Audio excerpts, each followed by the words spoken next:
Hello there, in this video we'll be reacting to part 3 of What If Dooku Stole Anakin Skywalker After Qui Gon's Death. This video is made by Fantasy Folklore, so make sure to check his channel out, the link is in the description. And yeah, without further ado, let's get right into reacting. Before you start this video, make sure to watch part 1 and part 2 by Pinte Patrol and the Star Wars Galaxy. The link will be in the description. We already have, in part 1 and part 2 were both absolutely very good what ifs. So let's see how Fantasy Folklore finishes this what if off with part 3. And after you finish those parts, come back here for the final conclusion to the story. We're ready. Let's continue the story 4 years into the future. Ooh. Anakin looks to his left to see Dooku standing next to him, a blue sapphire blade ignited as they push through the heat of the battle. Their ears are filled with blaster fire and bomber shuttles soaring overhead. They were leading the siege of Obadiah in the latest battle between the Void and the New Confederacy. What? The siege of Obadiah between the Void and the what the hell are these factions? A stalemate between the two groups had formed in recent years, which had disheartened the new president, Dooku. Over the previous president? What the hell?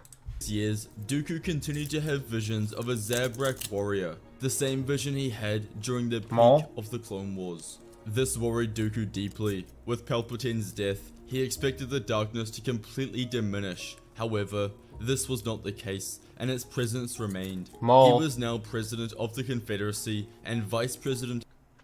Bro, is this like the Confederate States of America?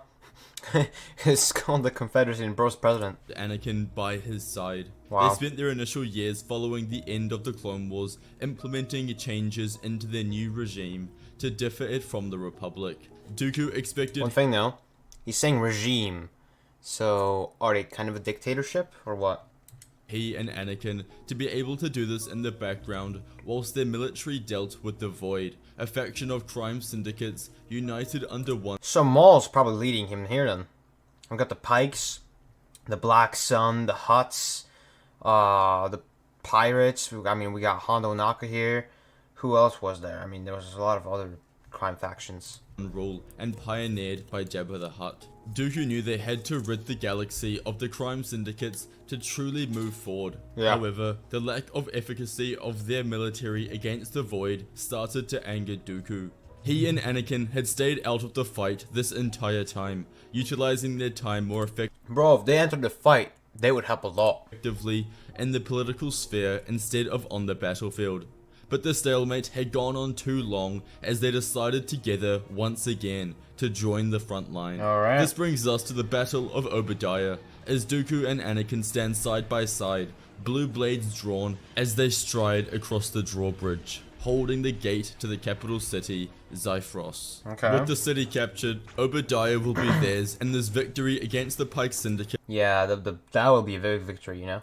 It will deal a destructive blow to the Void, which will bring an end to years of long stalemate and turn the side of the war with the Void in their favor. However, as they push forward, droids and citizen military screaming battle cries on either side, with laser fire ringing through their ears, and Dooku and Anakin felt something was wrong in the Force. They felt a dark presence emerge, and for a second, Dooku wondered if somehow Palpatine had returned. But he knew this was impossible. He cast this aside and continued moving forward. They were so close, putting the dark presence in the back of his mind, until what he saw with his eyes could no longer deceive him. A group of warriors with an affinity for the Force made themselves known. They emerged from behind the Void's defenses, wielding Crimson Force tridents, whips, and other unique weapons of the dark side, all so these are just like street kids, but Sith, clad in matte black armor. But they didn't capture Anakin and Dooku's attention. They were focused on the alien behind them, the Zabrak, which Dooku had no doubt seen in his visions. But he was more clear now. He was real, and in this moment, he realized who he was. Maul has basically like created his own Inquisitors or some shit like that. The deceased Darth Maul had returned, and it all became clear to Dooku. Maul had survived his death at the hands of Obi-Wan Kenobi and spent over a decade in the shadows, consolidated at the hands of Obi-Wan Kenobi. All became clear to Dooku. Maul had survived his death at the hands of Obi-Wan Kenobi and spent over a decade in the shadows, consolidating his power and waiting for the right time to make his return. Dooku turned to Anakin to tell him this revelation, whilst Anakin looked back with a worried look. They had faced Dark Jedi in the past, from the splintered Jedi. Let's be honest though, Maul and a few Force users, I mean, they're gonna get cooked by Anakin and Dooku. Order who joined the Void for their own personal gain. But this was different. This group of Dark Warriors were united, and no doubt backed by their leader, Maul's strength. But what put Dooku on edge the most was the timing of this encounter. There must be a reason Maul is revealing himself now, conveniently when he and Anakin return to the battlefield. This was a setup, a trap. In an instant, Maul and his Dark Warriors pushed forward, pushing past the Void's military to start slicing through the front lines of the Confederacy's battle droids. Anakin and Dooku responded in kind, shifting their focus to the dark side wielders in front of them. They fight on the edge of the bridge. Anakin engages the group of Dark Warriors by himself. His power had increased significantly as he continued to train in the Force over you can clap him. These past 4 decades, and was widely known as the strongest Force user in the galaxy. He ducked under the first thrust from the trident and went to cut it in half, but his lightsaber bounced off as he realized it must be imbued with Beskar.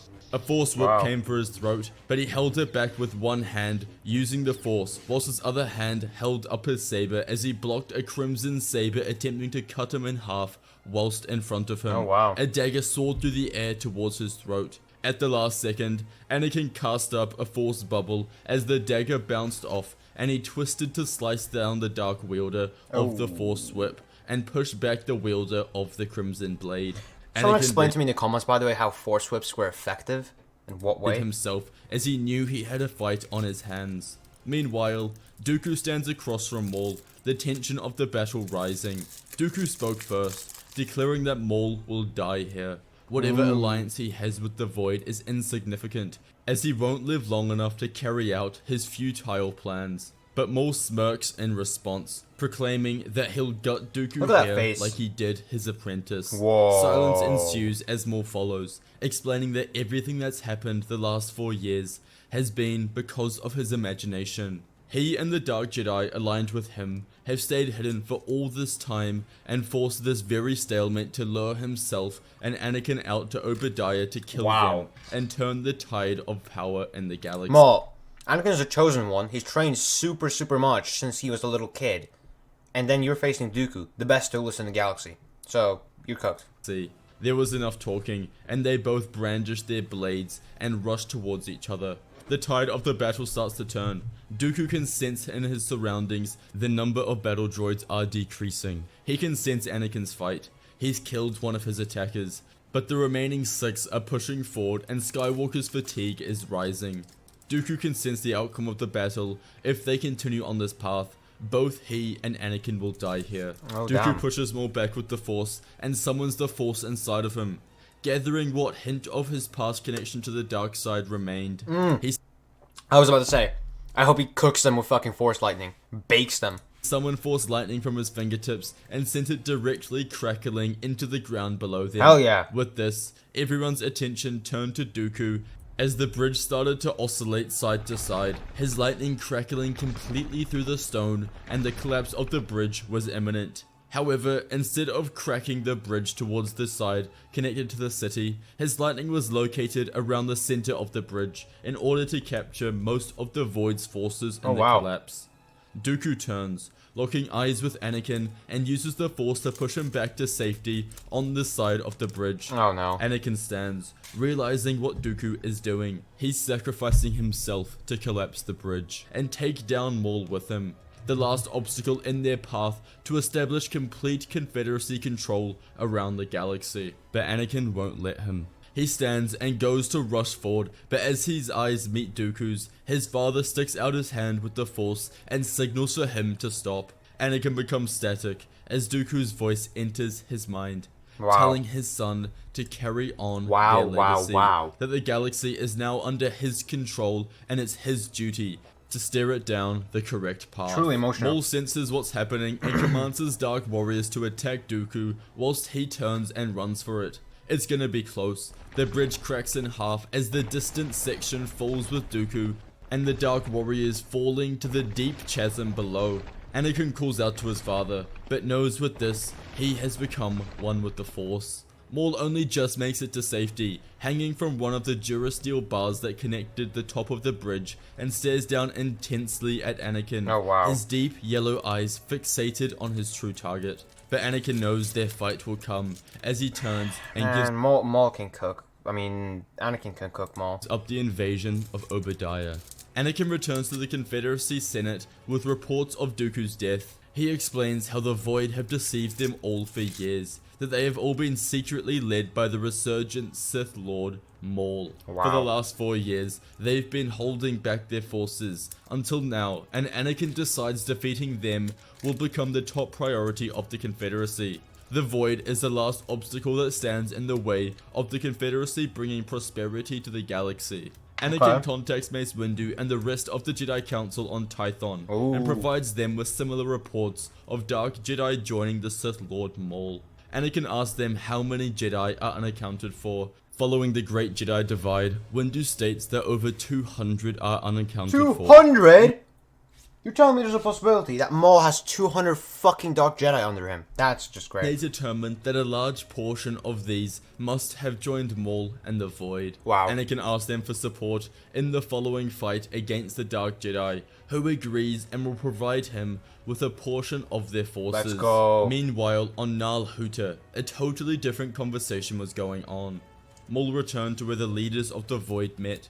There was a representative from every crime syndicate faction as Maul took his seat at the head of the table, the position of the leader.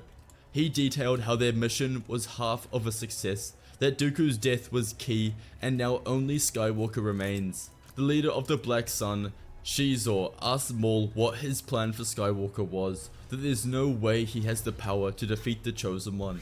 But Maul simply smirks and tells him that his plan for Skywalker started the second he left Obadiah, that he will attack him where it hurts the most. After his call with the Jedi, Anakin returns to his home and he looks forward to seeing his wife Phoebe. After not hearing from her all day, he needed to see her face, to embrace her, to take away some of the pain he felt after losing Dooku. Maul's gonna fucking kill his wife. He'd kept a strong front all day, and only in front of her could he break down and express the sadness openly. But he walked through room after room looking for her, but she wasn't there. Her presence in the Force was here. Oh, for fuck's sake. She's already gone, bro. She's cooked. Maul cooked her. She's done. She's done. She's gone. Dunzo. But it was waning. Anakin starts to panic as he runs through his bedroom and onto his balcony to hear her scream, being carried away through the air by a group of Mandalorian warriors equipped with jetpacks. Anakin reaches out with the Force, but she's too far away and he can't grab her. He grips the metal balcony rail, crushing it in his fists as he screams in anger, watching them take her away whilst there's nothing he can do. Panic starts to ensue in the following hours. The Confederacy receives a declaration of war from Maul, who explains the Void's true goal to take back what they were promised by Dooku, and in conjunction with this, the territory that the Confederacy controlled. They unleashed the entirety of their forces as the Confederacy was forced to meet them in battle. Word of Anakin's wife's capture started to spread, which explained his absence during the Senate meetings. He spent all time in war meetings as Obi-Wan Kenobi was recruited to take over the temporary position as president of the Confederacy. Yo! Oh, let's go, bro! Oh, yes! Jesus motherfucking Christ is president! Oh, yeah. Until the war was over, Anakin spent a lot of his time coordinating... I love that they actually agreed to that too, like they legitimately just agreed to having Kebabsik Kabobi Ubervan as president.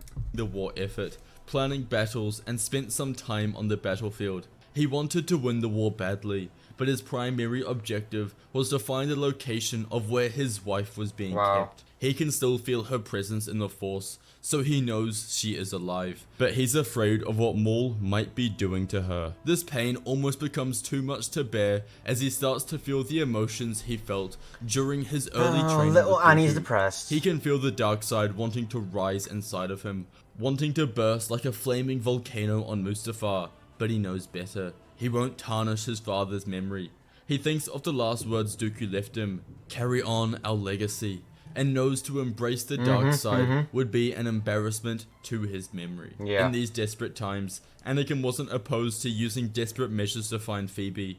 He hired bounty hunters, professional spies, and master slicers, all with the objective of finding her. He suspected she'd be kept close to where Maul's primary hideout was, as he wouldn't risk letting his most important prisoner of war slip from his grasp. Over the following weeks, following her disappearance, the reports slowly came in from under his employment under one of his bounty hunters that had successfully infiltrated the Void's main bounty hunter force. Anakin knew this was his best option at finding her, since the crime syndicates had hundreds of bounty hunters under their payroll, and they wouldn't suspect another random one joining. This bounty hunter successfully snuck in one of the master slicers into the Void's main computer system to find the location of where Phoebe was being kept, the volcanic region of Sullust, a site of the Void's most dangerous Sullust, bro, shithole. They sent this information to Anakin, who acted immediately, mobilizing a fleet accompanied by 5 Jedi to her location. The bounty hunter's communication went silent after they'd launched, and Anakin suspected he'd been found out. But this didn't matter to him. He had the location of his wife, and even if the Void figured out where they were going, they wouldn't be able to raise their defenses in time. The Confederacy's forces come out of hyperspace outside Sullust and engage the Void's defenses in place. Anakin pilots one of the single-man fighters to join the other Belbalabs in his fleet to break the blockade to the planet and make his way towards the surface. As Anakin entered the atmosphere, he sensed something was wrong. He saw the location of the prison atop a mighty volcano station over the lava pits below. He could sense the dark side was here. She's gonna fucking Maul die. have prisoners here who could use the dark side? Anakin felt uneasy. Something was off, and he didn't know what it was. But most importantly, he could sense his wife was here, and he was determined to save her. He broke into the prison and used the Force to move stealthily, knocking guards unconscious without making a sound, and following Phoebe's presence in the Force until he turned the corridor to find her cell. He runs to the end and blasts off the door with the Force to find her standing there, tied up with a shackle on her face. Anakin ignites his blade to cut off the chains, but as he goes to take out the mouthpiece, he notices her eyes are bulging, like she's like dead. She's dead. Trying to warn him of something. He finally takes it out, and she tells Anakin that it's a trap, and points to Maul standing behind him with a band of dark warriors. Anakin now realizes he's cooked. He's cooked. He's cooked. His love has blinded him to what was really going on. He uses the Force to sense where they are. This prison is atop a volcano, and directly below them is a pool of lava waiting to engulf them, and they're trapped at the end of a long corridor, with the only ways to escape is through Maul and the Dark Warriors, or through the lava below. He turns back to Maul, who laughs at Skywalker, telling him there is now no way for him to escape. He will die here, and without the Chosen One, the Confederacy cannot defeat the Void. But Anakin stands there determined, blade still ignited. He knows he cannot lose this. He cannot fail Dooku, and gestures for his attackers to advance. They oblige Anakin's commands, and they rush forward. The snap hiss of crimson blades echoed down the corridor as Anakin engages all 5 of them. Anakin cannot make a mistake. There's just 5 of them? Okay, Anakin's gonna cook them. In this fight. His speed is his ally, as he must defend off all 5 directions, as well as respond with his own attacks. He gets the first break and cuts down one warrior, and uses this moment to kick another against the side wall. With this, the tide starts to turn, but Maul joined them. He was a level above the other Dark Warriors. Anakin went into a flow state, letting the Force guide his movements as one by one he started to cut down the Dark Jedi. They were no match for him, or his power, and he was motivated by the love he felt for Phoebe. He wouldn't let her down. he couldn't fail her again. Of course. Anakin thrusts his saber through the abdomen of the last warrior and goes to turn all of his attention to Maul, but he wasn't there. You should give up. He turns, looking down the corridor to see Maul holding Phoebe, but he wasn't just holding her. He'd cut a hole through the wall and was dangling her over the edge, directly over a lava pool situated 100 meters below. Maul smirks as he gives Anakin an option: defeat him and save the galaxy, or save his wife. He cannot do both. He may be the chosen one, but he isn't that. Buddy, he can do that. Originally, he fucking took control of the embodiment of the dark and light side. So, Anakin, man, you got this, man. You can take control of this big, angry, red-looking cunt and your wife. Powerful. Anakin screams at Maul, warning him to let her go or he will not hold back against him. Maul shrugs his shoulders and tells Anakin okay. He will let her go as he drops Phoebe as gravity takes over her body, pulling her down towards the lava pits below. She's cooked, she's cooked, Anakin she's doesn't cooked, she's hesitate. cooked. He sprints forward and jumps down after her, but mid-air, he looks back up to see Maul, whose expression changes from one of satisfaction to fear, as Skywalker reaches out with his hand and grasps it around Maul with the Force and pulls him down over the edge with him.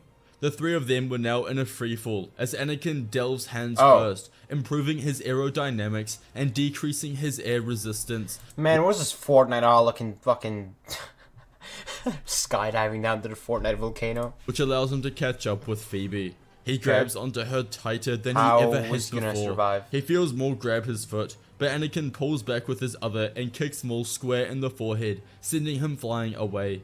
Anakin turned back towards the lava below, now 40 meters away. Well, he conjured Maul's up a fucking all of idiot. his power in the Force and cast a Force bubble around him and Phoebe. He didn't know whether it would hold, but he didn't have another option. As they hit the lava, they didn't in fact burn, but instead, the bubble proved effective as they bounced off the lava, and Anakin used the extra time to pull a platform over to them, which was lava resistant, and landed down on it safely. Meanwhile, Anakin didn't see it directly, but he didn't need to. He and Phoebe heard the screams of Maul as he flew straight into the lava below, consumed by its flames, and well, Maul, you're a fucking idiot.